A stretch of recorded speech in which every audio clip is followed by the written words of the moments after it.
こんにちは。日本の DLC 発売から1ヶ月半が過ぎました。パッチのリリースも落ち着いてきましたし、いろいろバランス調整も入ったと思うので、ここでも一回日本をプレイしてみます。今回はね、イベント達成重視の縛りプレイでいきます。どのあたりが縛りになるのかを先に説明しちゃいますね。まずは大政奉還イベント関係。前回は無理やり突破しちゃいましたが、徳川慶喜の大政奉還イベントを回収します。発生時期が決まっているので、その前に選挙制に移行しないようにします。次は市民権の法律。序盤はアイヌのイベントのために親民性を維持します。そして朝鮮総督府ジャーナルが始まったら文化的排斥に変更します。多文化主義に変更できるのは全部イベントが終わった後ですね。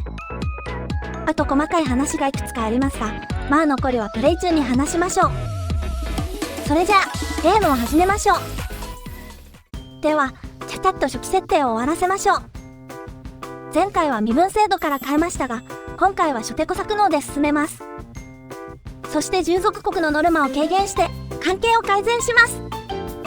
後で必要になるので琉球との軍事アクセス条約を作成しました。続けてロシアとも木材輸入の条約を作成します。東北と九州に布告を入れて強化しました。消費税はとりあえず3種類入れておきます。そして今回日本のライバルに選ばれたのはネパール、ブータン、大清、朝鮮です。関係改善は東南アジアの他国の属国に入れておきます。関係が良ければ従属国の反乱に加勢できますからね。艦隊を作成します。前回船が完成するまで提督が指定できなかったのはバグだったみたいですね。初期艦隊は戦列艦だけ20隻の艦隊です。巡洋艦は鋼鉄フリゲート艦がアンロックされたら追加予定です。研究は初手ロマン主義、あとは紙と鉄の増産の技術を設定します。今回の初期建設はこれでいきます。建設局は開国が遅い場合に備えて控えめに8にしておきました。その後は飢饉対策で稲田を作成して、要塞と戦艦王の武器、鉱山王の工具を作成。それから紙の価格を下げてから行政府を少し追加。工具のアップグレード用に石炭と鉄鋼種を作成します。紙のアップグレード用に棒を掘って最後に金鉱山の開発って感じです。一通り建設予約を入れたので施設の製法を更新。原材料が足りてるところは最新技法に設定し直します。政府施設の売却設定も最初にやってしまいましょう。最後に将軍チェック。伝統主義者か。権威主義の将軍に入れ替えておきますね。こっちもだね。とりあえず侍の将軍と差し替えです。お待たせ、設定はこのくらいで OK ですね。では時間を進めましょう。一瞬進めたところで一旦停止。侍リーダーのイデオロギーが水戸学で大名と相性が最悪なので追放します。なぜか一回時間を進めないと追放コマンドが選択できないんですよね。よしよし、穏健派に入れ替わりました。再開します。しばらくは建設が進むのを見守ります。小作能が制定できたよ。さて、ロマン主義の研究はまだ終わってませんが、研究完了を待って農本主義に挑戦する予定です。よし、研究終わりました。では農本主義の制定を開始しましょう。アヘンが足りてないので割り込みでの円を1件作成します。戦列艦が完成したので海軍司令部を作成して水兵を雇用します。アヘン戦争の決着がついたみたいですね。鎖国を終了できるオプションを選んでここで開国します。ではジャーナルのボタンで開国します。意外と早く開国できましたね。でも今から大政奉還までのあと20年、上位派によるテロ活動の対処が必要です。黒船で開国するときと違ってこのルートは重商主義なんですね。せっかく開国したのだから関東に取引所を作って貿易を促進します。琉球併合イベントも開始しました。軍事アクセス条約があるので視察オプションが実行できます。これで琉球はしばらく後に併合できます。さあ、蝦夷は戦争で併合します。よかった。無益な殺生を避けられました。農本主義は成功率が低くて難航してます。10年後の後継者イベントまでに可決したいですね。上位派のイベントですが、正解がわかりません。将軍を上洛させてみます。造船してると鋼材が不足がちになるので、時々調整を入れてます。国内が荒れてきてますね。上位派のイベントが連発してます。上位運動を育成する方の選択にします。あ、先導者がいるからイベントが連発してるのかな。このままじゃあと20年は耐えられないので、先導者を追放します。今度はロシアと揉め事ですか。賠償金えぐいな。条約法も論外だよね。消去法で州の後輩にします。よっしゃ、琉球を併合できました。じゃあ後継者問題のイベントが起きるまで進めちゃいましょう。暗殺事件が発生しちゃってます。今の法案が通ったら内務機関で治安改善しないとね。やった、農本主義が制定できた。これで平民の出番は終わったので、政府改革してる人交代します。次の法律は新選組だよ。なんとか上位派を抑えてくれることを期待します。あっさり可決。強制力を消費しないのも良いよね。次は北海道ジャーナルのために植民地法だよ。これもあっさり可決。調子いいね。早速植民を開始するよ。直近の収入は減ったけど、人と課税いっちゃおうか。建設予約も終わりが見えてきたね。ちなみに基金イベントは今回も放置です。予算に余裕が出てきたので造船所を増やします。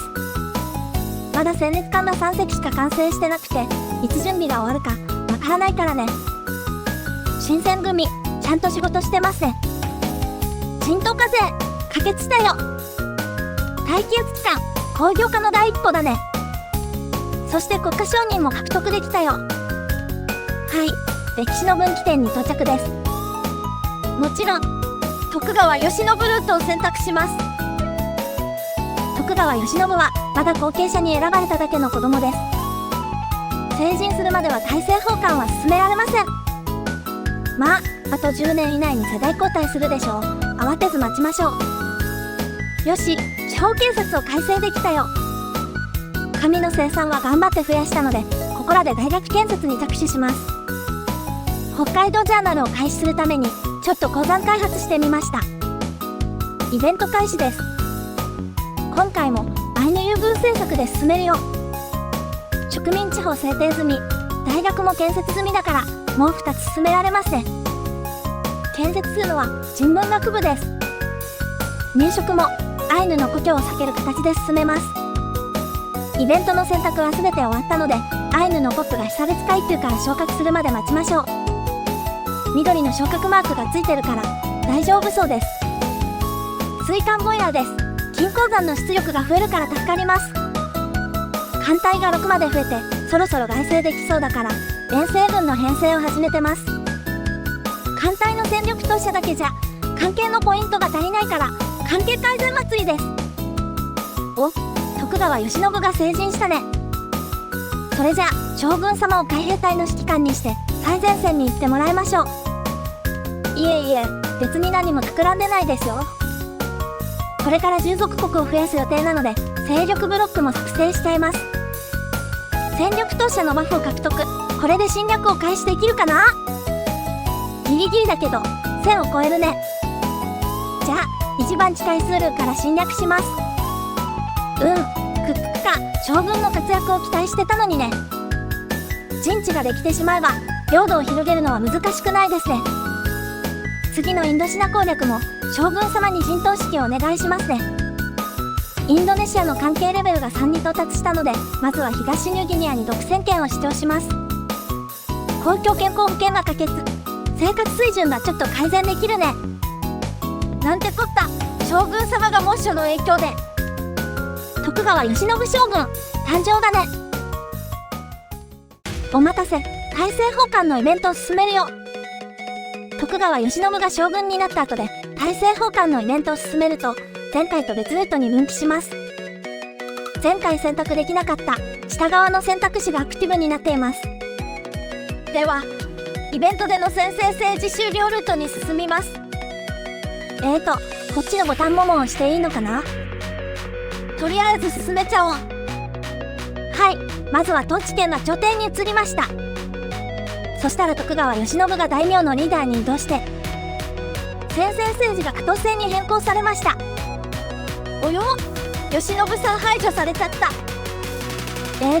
タイ君ルートはまた今度ってことで。それで、今まで暴れていた上位派は、大政奉還してもおとなしくならないですね。抑圧して何とかやり過ごそうと思います。ついでに尊王攘夷の先導者も追放しておきます。ふむふむ、ゆるい身分制に賛成してるね。危なくなったら制定して沈静化させよう。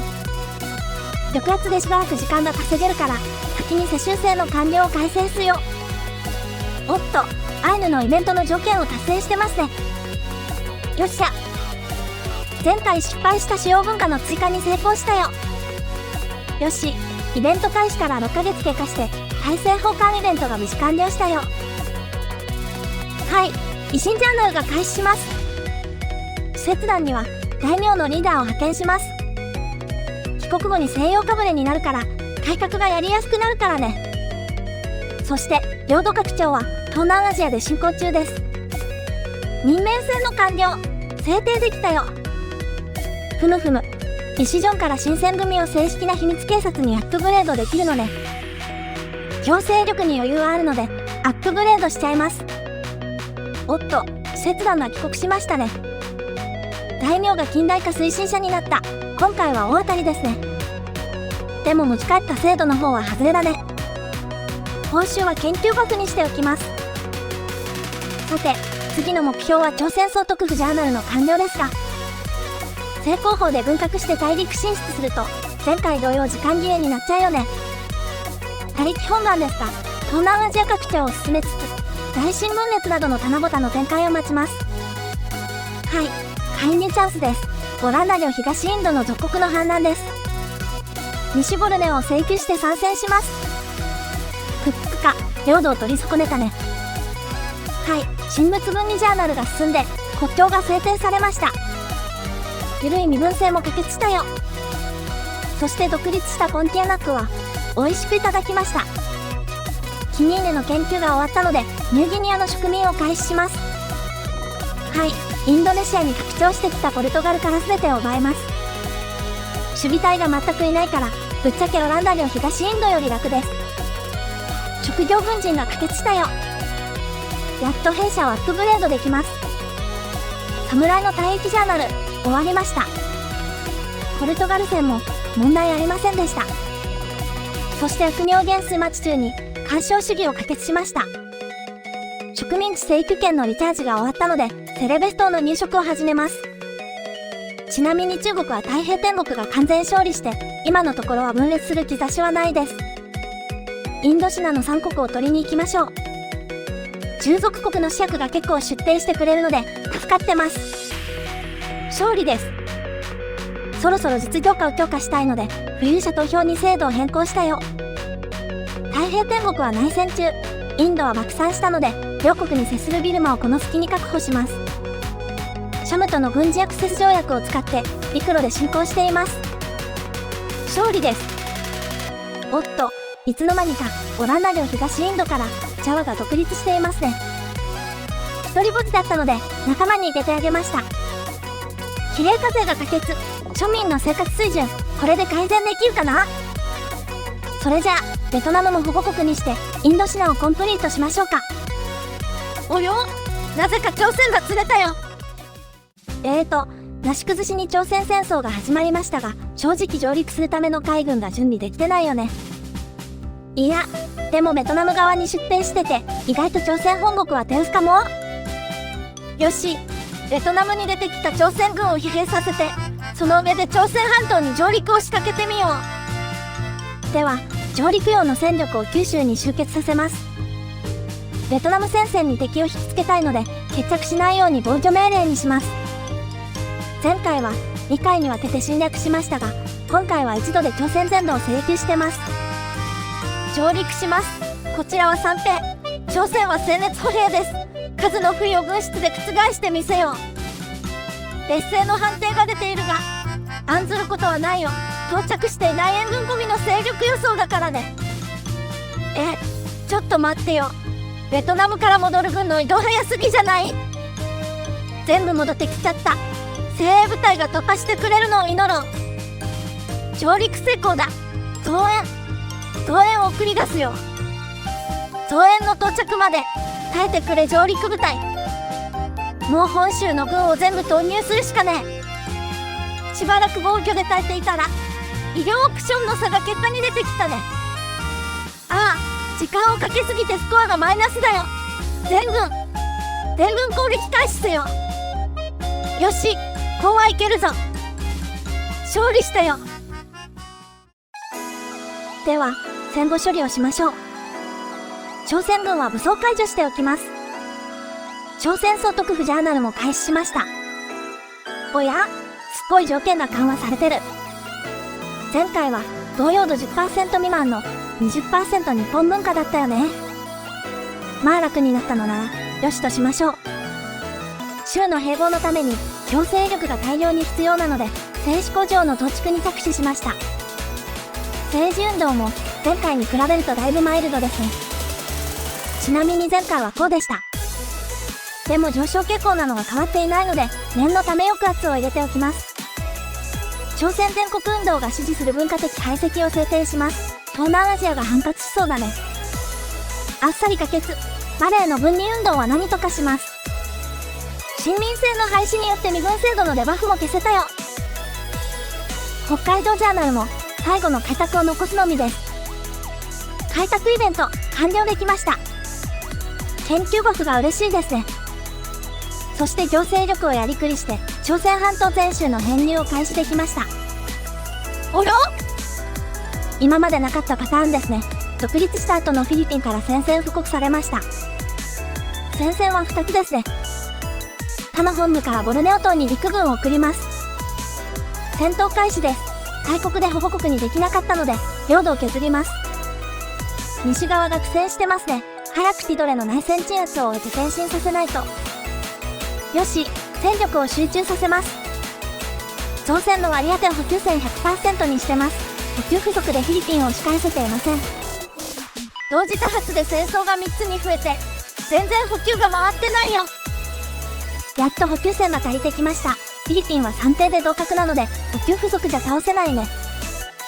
戦争中に進めていた制限選挙の制定が終わったよ。補給線の余裕が出てきたのでミンダナオに増援を追加して片付けます。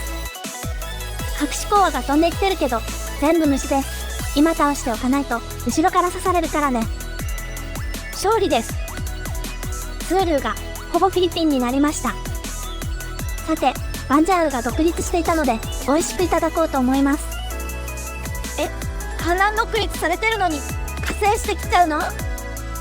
でもさ、独立した従属国を繰り返し削ったからもうサイズが半分以下で脅威じゃないんだよね。国境をきれいにしたくて分割州を全部請求したよ。フィリピン線で補給線を作りまくったから補給も足りてるし問題ないですね。3号歩兵だ。これで太平天国が攻めてきても大丈夫。勝利だよ。東南アジアはほぼ手中に収めましたね。オーストラリアにキリステ国外の空白地帯があるね。じゃあ次はここを狙いましょう。アイヌの実績が達成されないなって思ってたんですよ。金鉱山の開発が足りてないのが理由でした。実績、黄金の精神、達成したよ。はい、朝鮮は編入が終わって、あとは10日待ちです。待ち時間でオーストラリアへの拡張を進めてます。それでね、全く同化が進んでいないので、同化促進の布告でテこ入れします。この布告、多文化主義にすると使えなくなるから注意してね。全部の州に布告を入れます。さて、布告を入れてから5年が経過しました。すべての州の同化が 5% を超えて条件を達成しました。朝鮮総督府のイベント達成です。報酬は同化か企業のバフですね。この後多文化主義にしたら同化は関係ないし企業のバフにしておきますね。あともう一つ、達成したい実績があるんですが、進めやすくするためにフィリピンを従属国にします。前回弱体化させてるから余裕でした。そして実績に必要な研究も完了です。早速新型戦艦の建造に着手します。完成した戦艦はフィリピンにプレゼントします。はい、実績達成です。今回ってさ、小競り合いしかしてないですね。ラストバトルの大戦争をどうしようか考えていたら、ちょうどいいのが始まりました。これね、従属国のジャワの反乱を太平天国が支援しています。というわけで、満州国境での大戦争が始まりますよ。ジャワから取りたい領土はないので、一時要求は太平天国の領土にしました。南方の戦線がちょっと劣勢みたいだね。インドネシアの軍を運んでおかないと。一時要求、太平天国にしてたんだけどどうなるの？領土、増えてるね。ジャワが駆逐したのに、連帯責任的なやつ。なんかまたすぐ攻めてきたんだけど、さっきの納得いかなかったんだね。気持ちはわかるよ。いいよ、もう一度戦おう。悪名に余裕がないので、朝鮮国境の州を一つだけ請求します。今回、南方はマカオ戦線のみだね。さっき運んだ軍がまだ残っててよかった。ちょっと、屈服しないでよ。時間的にも大戦争は無理かな。はい、ラスト1年です。今回、日本をやり直してみた感想ですが、日本固有イベントは、だいぶ難易度が調整されてやりやすくなってました。ただ、全部のイベントをこなそうとすると、法律縛りの影響で低空飛行なプレイになりますね。V1.13 の拡張では、日本に多文化主義用の先導者が追加されているので、朝鮮総督府イベントは捨てて、知識人最大強化で進めたら、GDP とかかなり伸ばせるんじゃないかな、と思うので、今度試してみます。あとは、日本と関係なくバランス関係。労働者の賃金が低すぎるのかな。賃金補助が可決するまで生活水準が上がらなかったですね。次は賃金補助をもっと前倒ししてみます。そしたら反体制派の増加も抑えられたかも。日本再送のインプレッションはこんなところです。バージョンアップ直後で敬遠してた人もそろそろ遊んでも大丈夫そうですよ。さて、今回はこれで終わります。プレイコカのリクエストなどコメントくださいね。ではでは、次の動画でまたお会いしましょう。